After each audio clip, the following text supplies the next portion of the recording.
RBI has kept repo rate unchanged at 5.15%, so bang in line with what the market was expecting. We were expecting a status quo policy. What's going to be extremely critical this time, of course, is what does the RBI do in terms of an inflation guidance? Do they now revise it upwards, considering the last print for the previous month was well above the 7% mark? I think that's going to be most critical.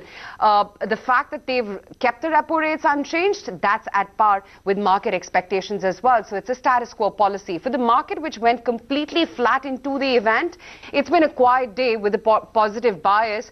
The market has held its ground, 12,120 on the Nifty as we speak right now. They've raised the CPI forecast for the first half of FY21. They're going to continue the accommodative stance for as long as it takes. I'm just going to bring up that inflation guidance as well.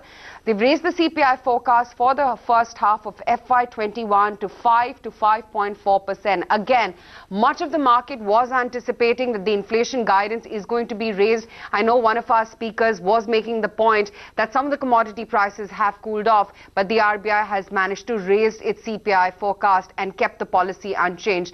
Maithili, I would have to say this is at par with market expectations. Well, absolutely. There's been no change, status quo, both as far as interest rates are concerned, as also as far as the accommodative stance is concerned.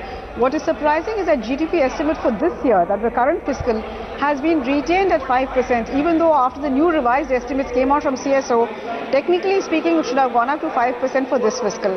But RBI has chosen to keep it at 5% for this year. They bumped it up to 6% next year, but with a slower recovery than anticipated earlier. So the recovery is going to be slower, inflation is going to be higher, but by Q3 of next year, it's going to come down very sharply. So overall, RBI is not unduly concerned about inflation, and that really is a plus. So status quo on rates, status quo on stance, bump up in the GDP estimates as far as next year is concerned, this year at 5%.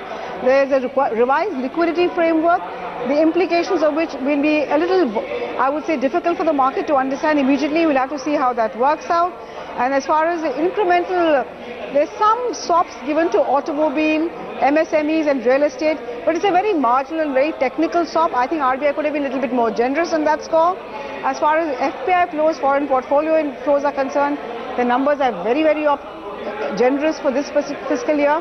Likewise, in the case of ECB, and RBI's reserves are at 471 billion.